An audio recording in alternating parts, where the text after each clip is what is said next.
아멘. 오늘 우리에게 주시는 하나님의 말씀은 예레미야 애가 3장 19절에서 28절 말씀까지입니다.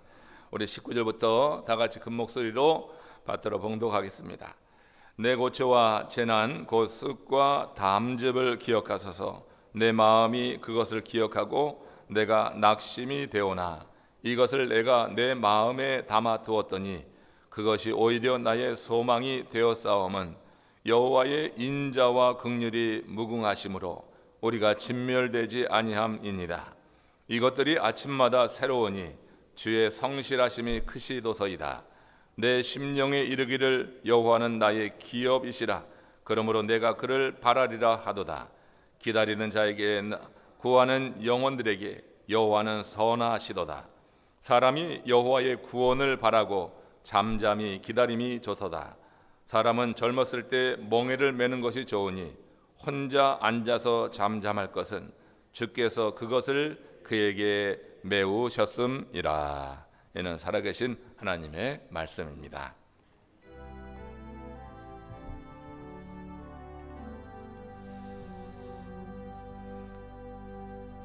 자, 오늘도 하나님이 우리를 부르시고 오늘 성서에서 하나님이 주시는 말씀에 귀를 기울일 수 있는 이 특별한 자리에 있게 하신 것 감사드립니다. 주신 말씀이 우리 가운데 하나님의 음성으로 크게 들려지는 그런 시간이 되길 바라고요.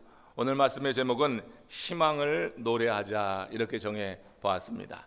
우리가 살아가는 삶이 희망을 노래하기보다는 자꾸 좌절과 절망과 또 어둠 가운데 처하게 하는 일들이 많아서 한숨이 나오고 탄식이 나오는 이와 같은 일이 많이 있지만, 그럼에도 불구하고 하나님의 사람들은 희망을 노래할 수 있어야 된다고 하는 거예요. 세상이 어떻게 흘러가든 하나님의 사람들은 그 모든 상황 속에서 하나님을 찬양할 분명한 이유가 있다고 하는 것입니다. 어느 교회에서 가을 부흥회를 열었습니다. 이 가을 부흥회를 열었는데 담임 목사님이 부흥 강사를 모시고 이제 가던 중에 사거리에서 신호등을 만나게 되었습니다. 근데 이 담임 목사님은 신호등에 설 때마다 누구보다 먼저 그 신호등을 지나는 것이 습관이 돼 있던 분이에요. 다른 차보다 먼저 가야지 속이 시원한 좀 이런 성격을 갖고 있었습니다. 그날도 목사님이 이 신호등을 주시하고 있다가 파란 신호등이 켜지면은 이제 냅다 달리겠다 하고 악셀에다에 발을 올려놓고 있는데, 마침 그때 그 목사님 차 위로 새 한 마리가 지나더니만 그만 찍하고 실례를 한 거예요. 차 앞유리에 찍하고 실례를 하니 이 목사님이 이제 하늘을 쳐다보았습니다. 그 사이에 옆에 있던 차가 먼저 목사님 차를 앞서서 그 신호등을 통과하게 된 거예요.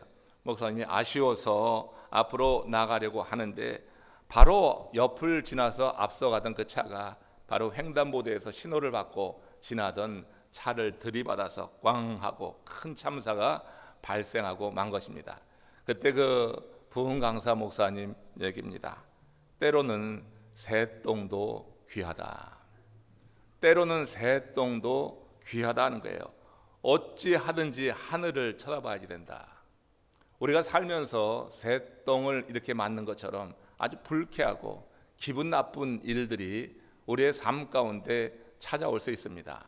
정말 내가 원치 않지만 그런 새똥을 그렇게 머리에 맞듯이 그야말로 우리 삶에 참 재수 없다, 어떻게 이런 일이 나에게 하는 그런 순간이 올 수 있지만, 그로 인하여서 하늘을 볼 수 있다고 하면은 새똥도 귀하다고 하는 거예요. 우리에게 어떤 일이 오든지 내 삶이 참 힘들고 기가 막힌 상황에 놓인다 할지라도 그때 우리가 고개를 들어서 하늘을 보고 우리 하나님의 말씀을 생각하고 그 말씀에 거할 수 있다고 하면 그런 상황도 하나님이 우리를 위해서 지으신 거예요. 우리 삶에 우연은 없다고 늘 말씀을 드립니다. 하나님이 지으시는 일입니다. 새똥을 맞는 것 너무 사소한 일 같지만 그런 일을 통하여서 그의 영혼에 하나님이 경종을 울리는 게 될 수 있어요. 그렇게 해서라도 하나님을 바라보게 하기 위해서 하나님께서 행하시는 일들이 하나님이 사랑하는 백성들에게는 있다고 하는 거예요. 내가 하나님을 온전히 믿고 섬기고 구원에 이뤘다고 하는 믿음과 확신이 있고 하나님의 자녀라고 하는 그런 분명한 확신을 갖고 있다고 하면 우리에게 일어나는 이런 모든 일 가운데서 우리 하나님의 손길을 분명히 느낄 수 있어야지 되겠다 하는 것입니다. 오늘 본문에서 예레미야가 활동할 당시 유대 그 나라에 임한 일들을 이런 관점에서 보면은 우리는 그 어려운 순간에도 이렇게 예레미야 선지자처럼 하나님을 바라보며 하나님께 소망을 두고 희망을 노래하는 하나님의 사람이 될 수 있다고 하는 것입니다. 당시 유대는 아주 극단적인 우상숭배에 빠져 있는 거죠. 하나님을 떠나도 너무너무 멀리 떠나 있는 그 백성을 하나님이 택했는데 버릴 수가 없잖아요. 아무리 그래도 하나님 놓을 수가 없잖아요. 그러니 그들에게 하나님께서 허락하신 것이 바벨론 포로라고 하는 거예요. 기막힌 일이죠. 고난당하는 일이고 그 기간 동안 그들은 노예가 되어야지 되고 자유를 잃고 그렇게 살아갈 수밖에 없는 심판이 그들 가운데 임하게 되었다고 하는 거예요. 예레미야는 그 진노의 심판을 받은 유대 민족의 일원이었어요. 이미 오래전에 이사야 시대부터 이 심판이 예고되어 있었지만 예레미야 선지자 때에 와서 그 심판이 실현된 거예요. 실제로 예레미야도 포로로 잡혀갈 위기에서 이렇게 놓여갖고 유대에 남게 되긴 하지만 유대 민족이 당하게 된 그 고난과 그 고초 가운데 그도 함께 거할 수밖에 없었던 하나님이 택한 선지자였는데 그가 유대가 주권을 빼앗기고 동족이 포로로 잡혀가는 그 고난의 시간 속에서 이 예레미야가 다른 것은 뭐냐면 하나님을 바라봤다고 하는 거예요. 그에게 임한 자기만이 아니라 그 민족에 임한 고난 가운데서 그는 고개를 들어서 하나님을 바라봤어요. 고개를 떨구지 않는 것입니다. 마음을 닫는 것이 아닙니다. 하나님을 향하여서 고개를 드는 것입니다. 하나님, 내가 하나님의 말씀을 이렇게 되어나는 선지자인데 하나님의 뜻을 행했는데 이게 웬일입니까? 하고 고개를 돌리고 외면하는 게 아니라 하늘을 향하여서 고개를 들고 하나님을 향하여서 구하는 이런 모습을 보게 돼요. 그래서 예레미야 애가 3장 19절 오늘 본문에 여러분 성경 보십시오. 여기 보면은 지금 예레미야가 이렇게 고백을 해요. 같이 한번 읽어보세요. 내 고초와 재난 곧 쓱과 담즙을 기억하소서. 그는 유다 백성이 지금 우상 숭배의 죄로 인하여서 당하게 된 그 끔찍한 고난, 바벨론 포로라고 하는 이 끔찍한 고난을 쑥과 담즙에 비교한 거예요. 사람이 먹을 수 있는 것 가운데 가장 쓴 게 이 쑥이고 담즙으로 이렇게 알려진 건데 이렇게 쑥과 담즙 같은 고초, 그 고난이 그에게 임한 것, 내 고초와 내 재난, 곧 쑥과 담즙을 기억하소서. 그는 그렇게 쓰디쓴 이 고난 속에서 그러나 그 민족에게 희망이 있다. 그럼에도 불구하고 우리에게 희망이 있다. 나도 함께 당하는 이 고난 가운데서 예레미야는 희망을 노래하고 있다고 하는 거예요. 이처럼 쑥과 담즙 같은 고난을 당할 때라도 하나님을 바라볼 수 있으면 그것은 유익한 일이다. 내가 정말 오물을 뒤집어 쓴 것 같은 내 삶에 정말 내가 감당하기 어려운 일들이나 시험이나 어려움이 와도 그 가운데 하나님을 바라볼 수 있다고 하는 것은 유익한 일이에요. 그 일이 없으면 바라보지 않을 것입니다. 새똥을 맞지 않으면 작은 일이지만 하늘을 바라보지 않았을 거예요. 우리 가운데 임하는 그런 일들 가운데 우리가 하나님을 다시 한번 생각할 수 있다고 하면 내가 당하는 그 고난이, 시험이, 내가 겪는 그 어려움이 내게 유익이 된다고 하는 것이 오늘 예레미야가 부르는 노래라고 하는 거예요. 예레미야 애가 3장 22절에 이어서 이렇게 말씀하고 있는 거예요. 같이 노래합시다. 여호와의 인자와 긍휼이 무궁하심으로 우리가 진멸되지 아니함이니이다. 쑥과 담즙 같은 고난 속에서 하나님을 향하여 바라보며 기억하소서, 우리를 기억하소서 했던 이 예레미야가 여기서 지금 뭐라고 노래해요? 여호와의 인자와 긍휼이 무궁하시라고 하는 거예요. 아니 쑥과 담즙 같은 고난을 당하는데 무슨 여호와의 인자와 긍휼이 무궁하다 이렇게 말을 해요. 우리가 당하는 것은 이 쑥과 담즙보다 더한 고통도 당해 마땅하다고 하는 것이 전제된 거예요. 하나님을 떠나고 우상을 섬기고 하나님의 전에 우상 단지를 갖다 놓고 하나님을 향하여서 온전히 구하고 기도해야지 될 그들이 세상 것에 매여서 세상을 바라보는데 너무너무 지독하게 그와 같이 떠나 있는 모습을 보면은 쑥과 담즙 같은 고난은 아무것도 아니다. 이게 여러분 예레미야의 믿음이에요. 그러니까 여기서 이 쑥과 담즙 같은 고난을 당하는 우리를 기억하소서 하면서 이와 같이 하나님의 인자와 긍휼이 무궁하시다. 왜 그러냐면 우리가 진멸되지는 않을 것이다. 이 쑥과 담즙 같은 고난을 당할지언정 진멸되지는 않는다. 믿음의 사람들은 이런 고백을 담대히 해야 될 줄로 믿습니다. 어떤 일들을 겪든지 하나님의 사람들은 망하지 않을 것입니다. 주의 이름으로 구원에 이른 사람은 절대 망하지 않을 것입니다. 이 믿음으로 사시기를 주의 이름으로 축원합니다. 여호와의 인자와 긍휼이 무궁하시기 때문에, 그래서 하나님을 찬양하고 내가 진멸되지 않을 것이기 때문에 이와 같은 고백을 통하여서 희망을 노래할 수 있어야 돼요. 아무리 힘들고 어려운 것, 내 고난이, 내 시험이 가장 힘들고 어려운 것 같지만 그렇지 않아요. 내 손톱 밑에 가시가 다른 사람들이 당하는 생명의 위협보다 더 위험하게 느껴질 때가 있는 것이 인생이에요. 자기의 아픔만이 최고로 아프다고 생각하고 내 고난이 최고의 고난이라고 생각하는지 모르지만 나보다 더한 이들도 있다고 하는 것을 생각하면서 사십시오. 여호와의 인자와 긍휼이 그러나 무궁하시다고 하는 거예요. 우리 하나님께서 우리에게 허락하실 그 인자와 긍휼은 무궁하세요. 우리는 망하지는 않아요. 하나님의 사람이 정말 이와 같은 순간을 경험할 때 하늘을 바라볼 수 있다고 하면 주의 이름을 속으로라도 외쳐 부르지 못해도 속으로라도 주여 하고 외칠 수 있다고 하면 그 작은 신음에도 응답하시는 이가 우리 하나님인 줄로 믿습니다.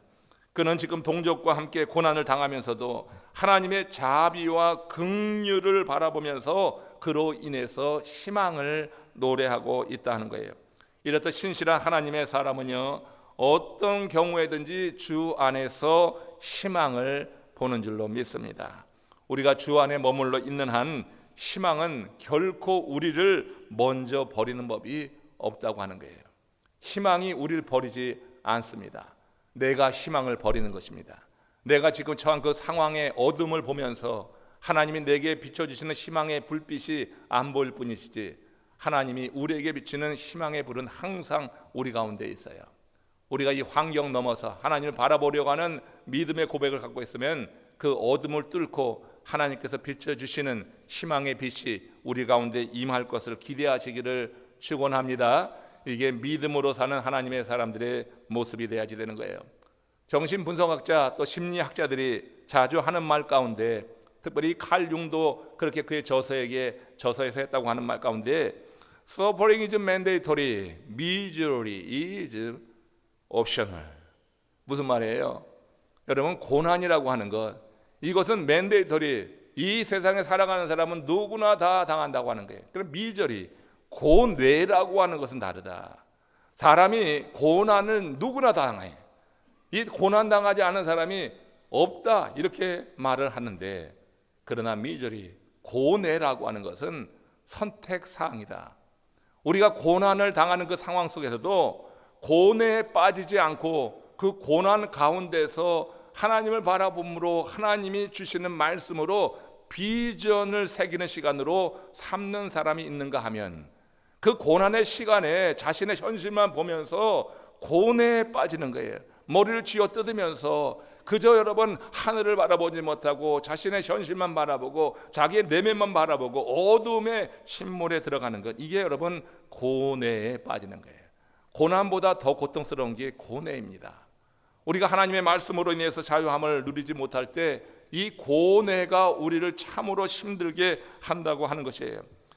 죄인인 우리들이 이 죄 많은 세상에서 살아갈 때 고난은 누구에게나 다 임하지만 그 고난으로 인한 고뇌는 사람마다 다른 거예요. 여러분, 지금 고난을 겪어보지 않은 사람이 있냐고 물어보면은 누가 자신 있게 여기서 손을 들 수 있어요? 여러분, 나는 한 번도 고난 겪어보지 않았다고 생각하시면 한번 속으로 손을 들어보십시오. 없어요. 멀쩡한 사람도요, 없어요.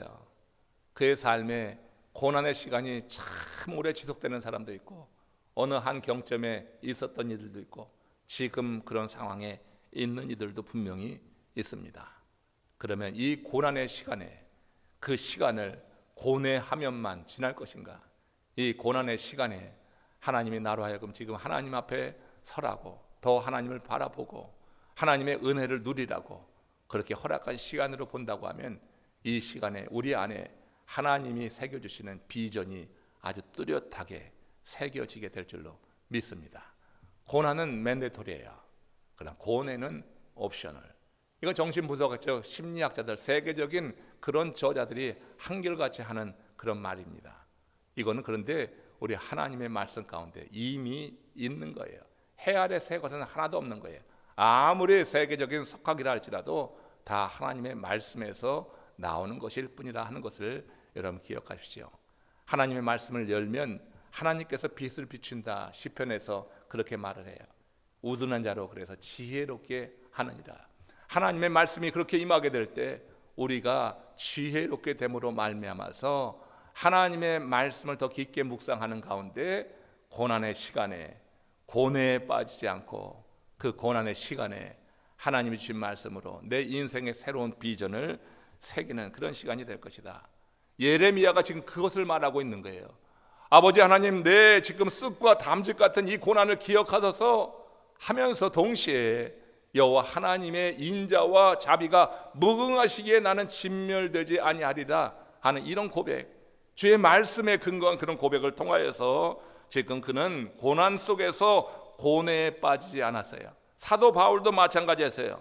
사도 바울도 굉장한 고난을 당한 사람으로 알려졌잖아요.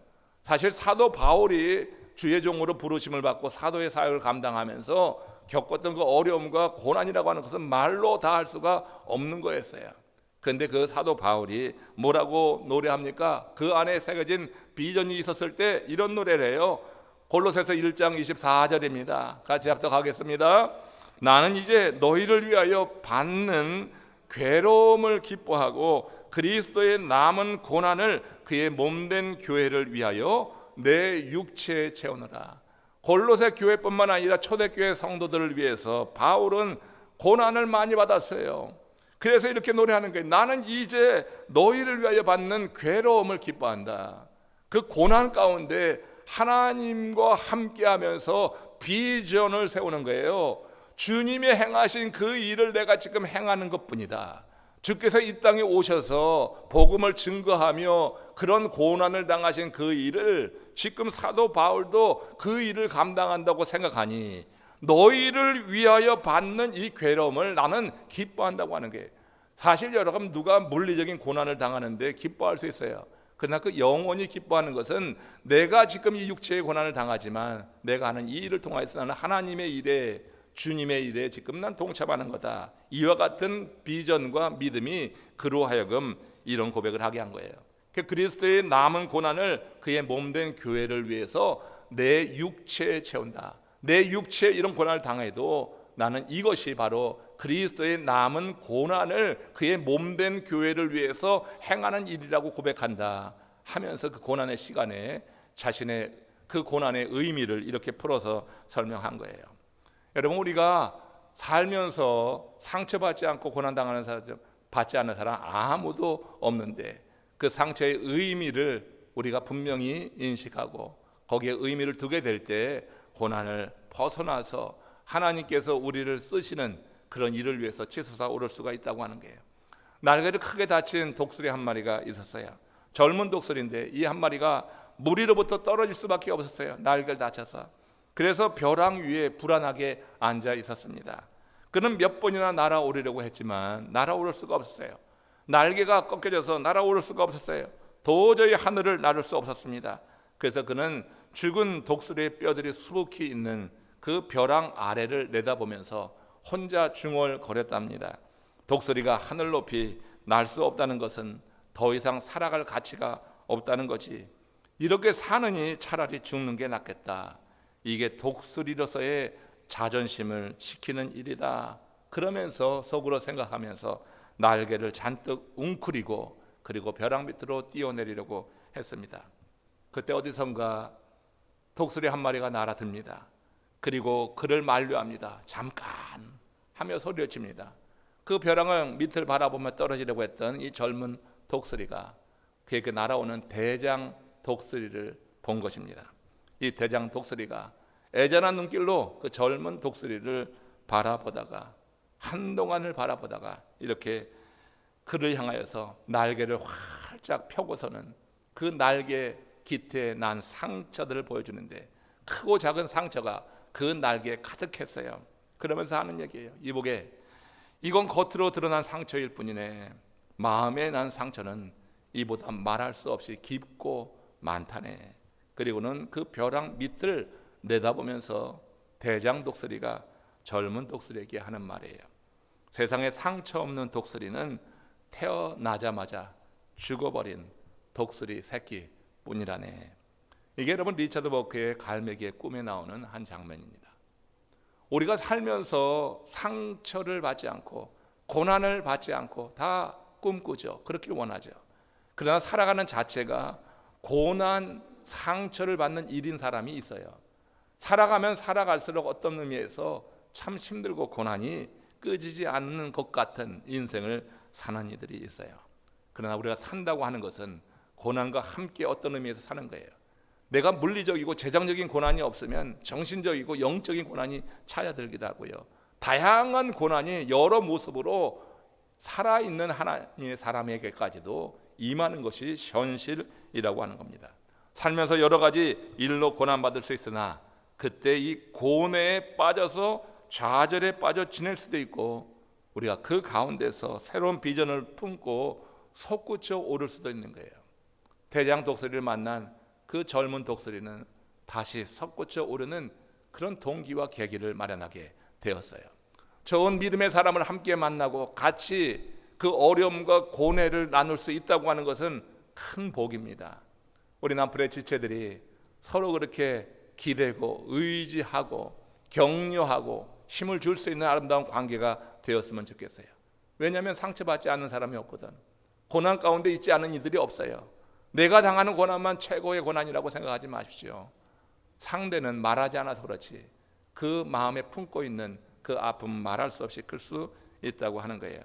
우리가 그 가운데 새로운 비전을 품고 솟구쳐 오를 수 있다고 하는 것, 결국 여러분 믿음의 문제다. 그런데 그 믿음이 어떤 믿음이냐면 하나님의 주권에 관한 믿음이에요. 하나님이 주권적으로 우리의 삶을 그렇게 이끄신다고 하는 이 하나님의 주도하심과 주권에 대한 믿음을 갖고 있을 때 우리는 고난 가운데 하나님의 때를 기다리는 하나님의 사람이 될 거예요. 마태복음서 10장 29절 말씀 함께 보십시오. 여기 뭐라고 되어 있습니까? 같이 읽습니다. 참새 두 마리가 한 아사리온에 팔리는 것이 아니냐. 그러나 너희 아버지께서 허락하지 아니하시면 그 하나라도 땅에 떨어지지 아니하느니라 그랬어요. 우리 하나님의 주권에 대해서 말하는 거예요. 참새 두 마리 한 아사리온이라고 하는 것은 아주 가치도 없는 거예요. 참새 두 마리 아사리온 하나 가장 작은 화폐 단위인데 참새 두 마리가 그 아사리온 하나에 팔린다고 하는 것은 그 참새 가치가 대단치 않다고 하는 거죠. 그렇잖아요.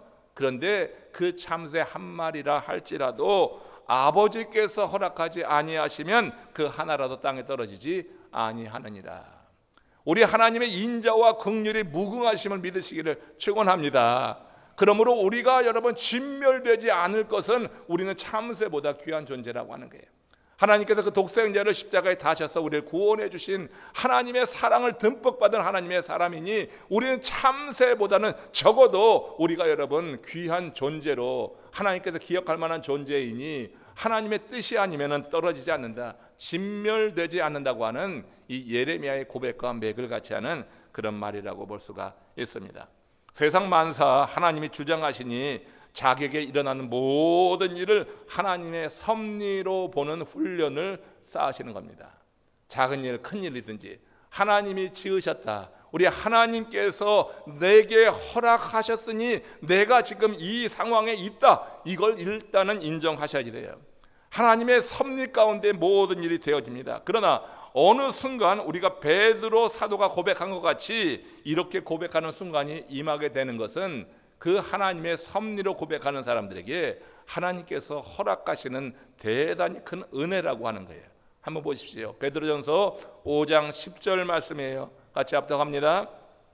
그리스도 안에서 너희를 부르사 자기의 영원한 영광에 들어가신 이가 잠깐 고난을 당한 너희를 친히 온전하게 하시며 굳건하게 하시며 강하게 하시며 터를 견고하게 하시리라.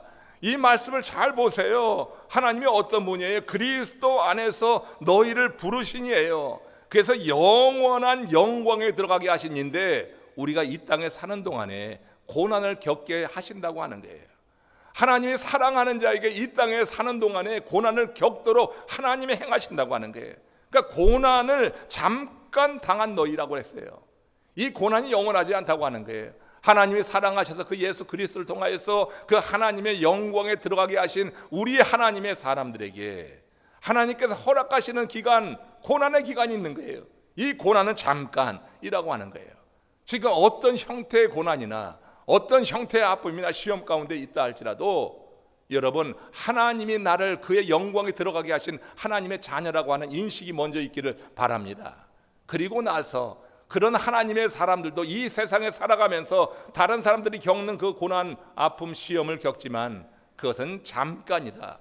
근데 그 잠깐 고난을 허락하시는 동안 하나님의 의도하신 바가 무엇이에요? 너희를 친히 온전하게 하시며 강하게 하시며 굳건하게 하시며 그 다음에 뭐예요? 제일 중요한 거예요.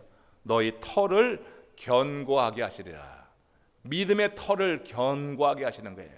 고난이라고 하는 것이 그 고난의 시간에 하나님을 바라보게 될 때요, 마른 땅에 그 식물이 그 뜨거운 태양빛 가운데 그때도 여러분 수분을 차서 깊게 내려가듯이 우리가 고난당하는 그 시간에 하나님을 바라보는 이들에게 하나님이 허락하시는 것은 뿌리를 깊게 그 터를 견고하게 하시기 위해서 고난의 때를 허락하시는데 그것이 잠깐이다.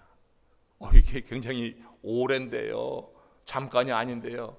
그건 우리의 시간이고 하나님의 시간이 우리가 겪는 고난 그것을 잠깐 허락하신다고 하는 거예요. 우리가 믿음의 뿌리가 내려지기를 하나님은 기다리시는 줄로 믿습니다. 고난의 시간에 믿음의 뿌리가 그 터에서 견고하게 내려지기를 원하는 거예요. 믿으시기를 축원합니다. 받으시기를 축원합니다.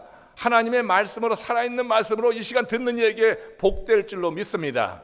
우리가 하나님의 말씀을 들을 때요, 그야말로 이것이 내게 주시는 말씀으로 들어야지 되네요. 그러면 잠깐 그 시간이 진짜 잠깐으로 느껴지게 될 거예요. 하나님이 함께 하신다고 하는 믿음이 있으면 세상적으로는 굉장히 긴 것 같은데 잠깐 느껴지게 될 거예요. 우리 하나님께서 말씀하신 대로 우리 믿음의 사람들이 겪는 고난은 잠깐이고 이 잠깐의 고난 속에서 우리는 온전하게 되는 것이고 굳건하게 되고 강하게 되고 그 터가 견고하게 되는 시간을 갖는다. 세상 만사를 하나님의 주권 가운데 섭리로 보는 하나님의 사람은 현재의 고난을 이렇게 잠깐으로 고백하면서, 왜냐하면 그 잠깐으로 느껴지는 것이 고난 가운데 하나님이 함께 하시는 거예요. 그래서 사망의 음침한 골짜기를 지나는 그 다윗 시인이 그 시간에도 두려워하지 않았던 것은 주께서 나와 함께 하심이라고 그렇게 고백했던 거예요. 고난당하는데 짧은 기간이라도 하나님도 없고 나를 사랑하는 이도 없고 나 혼자라 생각하면은 그 짧은 시간이 굉장히 오래 느껴지지만 정말 긴 고난의 시간이라 할지라도 그 시간에 주와 함께 하는 사람은 그 기간이 굉장히 짧게 고백될 수 있는 거예요. 하나님께서 함께 하시기 때문에 그런 것입니다. 그게 suffering is mandatory, misery이죠. optional. 예레미야는 유대를 향한 하나님의 뜻을 이렇게 이해했던 것이에요. 그들에게 임했던 이 고난 70년이라면 길잖아요. 70년 동안 이제 그 고난이 임할 거라고 예레미야에게 말했거든요. 그러나 그 70년 동안 예레미야는 하나님이 그들과 함께 하신다고 하는 분명한 고백이 있었던 거예요. 주의 인자와 긍휼이 무궁하시기에 우리가 진멸되지 아니하리로다 하는 이런 기본적인 믿음의 전제 속에서 그도 지금 이렇게 베드로처럼 그에게 임할 이 고난에 대한 인식을 가지고 이런 희망을 노래하게 된 것이다. 예레미야 3장 22절 23절 우리가 들어 한번 같이 나눠봅니다. 같이 읽습니다. 여호와의 자비와 긍휼이 무궁하심으로 우리가 진멸되지 아니함이니라. 그 다음에 이것이 아침마다 새로우니 주의 성실이 크도소이다. 이것이 아침마다 새롭다고 하는 것은요, 저 이스라엘 백성이 출애굽한 이후에 광야에서 만나를 공급받은 것을 연상케 하는 거예요. 만나는 아침마다 신선한 것으로 그들에게 내렸어요. 하나님께서 일주일치를 주지 않고 매일같이 장막문을 열고 나와서 광야 어느 지점으로 가면은 거기에 밤새 하나님께서 하얗고 달콤한 만나를 내려주셨어요. 아주 신선한 거예요. 지금 예레미야가 그것을 염두에 두고 이런 노래를 하는 거예요. 이것이 아침마다 새로우니 주의 성실이 크도소이다. 여호와의 자비와 긍휼이 무궁하시고 우리를 진멸치 않는다고 했는데, 하나님께서 그 광야를 지난다고 하는 것은 그야말로 고난 가운데 있는 거 아니에요? 어떤 면에서 애굽에서 고깃가마 곁에 있을 때랑 광야에서 먹을 것이 없어서 그렇게 헤맬 때랑 여러분 단순 비교하면 그런 거 아니겠어요? 근데 우리 하나님의 그 성실하심, 그 하나님의 인자와 긍휼이 무궁하고 그들을 진멸치 않게 하기 위해서 하나님이 아침마다 그들에게 먹을 것을 주신 게 그게 만나예요. 매일같이 거두게 하셔서 신선한 것을 얻게 하셨다고 하는 것입니다. 이스라엘 백성들이 광야에 있을 때 매일 아침에 주신 그 만나처럼 하나님께서 이제 이스라엘 백성들이 저 바벨론의 포로로 나가게 될 것이지만, 그래서 거기서 고난을 당하게 될 것이지만 그것은 잠깐이다. 70년이라고 하는 기간, 우리로 생각하면 너무 긴 시간인데 예레미야는 그것을 잠깐이라 이렇게 생각하며 그 매일같이 하나님이 주실 긍휼과 인자하심, 매일 내리실 말씀의 만나를 통하여서 그들을 먹이실 것이라고 하는 약속을 주고 있어요.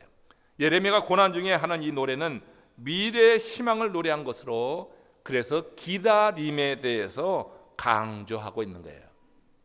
그들이 어떤 고난이든지 얼마나 긴 고난이든지 그 고난 가운데 그것을 짧게 느낄 수 있는 것은 하나님이 매일같이 주시는 그 만나를 통하여서 신선하게 먹으실 것이기 때문이고, 그 백성은 그러기에 하나님의 때를 기다리라. 자, 마지막 말씀입니다. 예레미야가 3장 24절에서 26절 말씀입니다. 같이 읽습니다. 내 심령에 이르기를 여호와는 나의 기업이시니 그러므로 내가 그를 바라리라 하도다.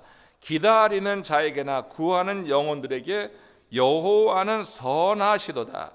사람이 여호와의 구원을 바라고 잠잠히 기다림이 좋도다. 잠깐인 고난의 그 시간에 여호와의 구원을 바라고 잠잠히 기다려라. 하나님이 이루시는 그 때에 대해서 지금 예레미야는 이렇게 말하고 있는 거예요. 우리가 고난을 당할 때 내가 그 고난 가운데 자꾸 벗어나기 위해서 발버둥 쳐보지만 오히려 늪에 더 깊게 빠져들듯이 우리의 삶이 그렇게 늪에 빠져드는 것 같은 그런 순간에 놓일 때가 있어요. 우리가 고난 당할 때 기본적인 자세는 잠잠히 기다리는 거예요. 내 영혼에게 여호와는 선하시다 하는 이런 전제 속에서 잠잠히 기다려보는 것. 참 힘든 일이지만 내가 잠잠히 기다리려고 할 때 하나님께서 그 고난 속에 나와 함께 하심을 하나님은 분명히 계시해 주실 거예요. 그래서 그 시간이 결코 고난으로만 고백되지 않고 주의 인자와 긍휼을 경험하면서 주님이 함께 하신 은혜 안에서 힘을 갖고 견디게 하시는 그 순간을 우리가 분명히 느끼게 될 줄로 믿습니다. 영국 앵글리아 러스킨 대학의 심리학 교수 가운데 피터 힐스라고 하는 교수가 있는데 아주 흥미로운 연구 발표를 하나 했습니다. 이런 거였어요. 행복한 사람일수록 상대의 눈을 똑바로 바라보고 우울한 사람일수록 눈길을 피한다 하는 연구입니다. 그러니까 누군가가 여러분의 눈과 마주치지 않는다고 하면 그걸 여러분을 정말 싫어하기 때문이다, 이렇게 오해만 하지 말라고 하는 거예요. 말씀을 전할 때 눈을 마주치지 않는 분들이 간혹 있거든요. 자, 그런 경우 여러 가지로 해석할 수가 있어요. 목사 입장에서 눈 마주치지 않고 고개 숙이고 딴청하고 있으면 그것처럼 아주 크게 바더가 되는 경우가 없는데, 그거를 나를 싫어해서 그런 것이 아니다. 이렇게 그는 그렇게 연구를 결과하고 그리고 발표를 했어요. 근데 이런 얘기가 있어요. 우울하기 때문에 상대의 눈을 피하지만 그게 그의 기분을 더욱더 우울하게 한다고 하는 거예요. 결국 사람이 눈과 눈을 마주치지 않는 것은 그 눈을 마주치지 않는 사람에게 영적이든지 정신적이든지 굉장히 좋지 않은 사인이 된다고 하는 것입니다. 눈을 피한다고 하는 것은 다른 사람과 적극적으로 소통할 의지가 없다고 하는 것을 의미하는데, 이런 행동을 하면 할수록 그가 더 느끼는 고립감, 우울감은 커지기 때문에 그렇다고 하는 거예요. 여러분, 우리가 내 사정이, 내 영적인 상태가, 내 기분이 좋지 않으면 우리는 눈길을 회피하기 쉽습니다. 문제는요, 고난당하거나 우울할 때 타인의 시선만 회피하면은 그래도 괜찮은데, 그럴 때 여러분, 하나님을 향한 시선도 거두는 것이 문제라고 하는 거예요. 타인을 향한 시선을 거두는 것, 그럴 수 있어요. 그러나 그런 순간에 더욱더 하나님을 향하여서 그 시선을 고정하게 되면은 하나님이 우리 안에 역사하시고 힘을 주십니다. 말씀을 보내주셔서 우리로 하여금 사람들의 눈도 바라볼 수 있는 그런 힘을 하나님이 허락해 주시는데, 그런데 여러분, 이런 상황에서 고난당하고 우울할 때 타인과의 시선을 외면하는 자들이 하나님과의 시선도 외면하는 경우가 더 많아서 문제예요. 그런 순간에 하나님과 시선을 맞추는 자들은 절대 그 고난의 시간에 고뇌에만 빠지지 않아요. 그 하나님의 시선을 맞추는 이들은 그 고난의 시간에 하나님 주신 말씀으로 새로운 비전, 내 삶을 더욱더 성숙하게 하고 성장하는 그런 시간으로 삼아가면서 결국 우리의 믿음의 터, 그 뿌리가 깊게 내려질 때 하나님께서 모든 고난을 털고 일어나고 그 삶을 통해서 더 많은 열매를 맺게 하도록 역사하시는 것, 이거 하나님이 하시는 거예요. 우리가 어려움 당할 때, 삶이 우울할 때 우리의 시선을, 하나님을 향한 그 시선은 절대 거두지 마시기 바랍니다. 어떠한 일들인지 간에 내게 삶에 원치 않는 새똥이 떨어지는 것 같이 내 삶에 기분 나쁜 일들이 찾아들고 내게 어려움이 찾아드는 그때, 여러분, 그때라도 하늘을 향하여서 눈을 드시고 하나님의 말씀에 귀를 기울이시고, 그렇게 되면 하나님께서 그 순간을 주신 뜻을 헤아리게 될 것이고, 우리의 삶이 고뇌에 빠지지 않고 그 삶 속에서 더욱더 하나님 기뻐하시는 열매를 맺는 하나님의 사람이 될 줄로 믿습니다. 예레미야는 그런 노래를 오늘 본문에서 하고 있어요. 오늘 고개 숙여서 한번 기도하십시다. 하나님이 주신 특별한 은혜로 말미암아서 우리도 희망을 노래하게 하여 주시옵소서.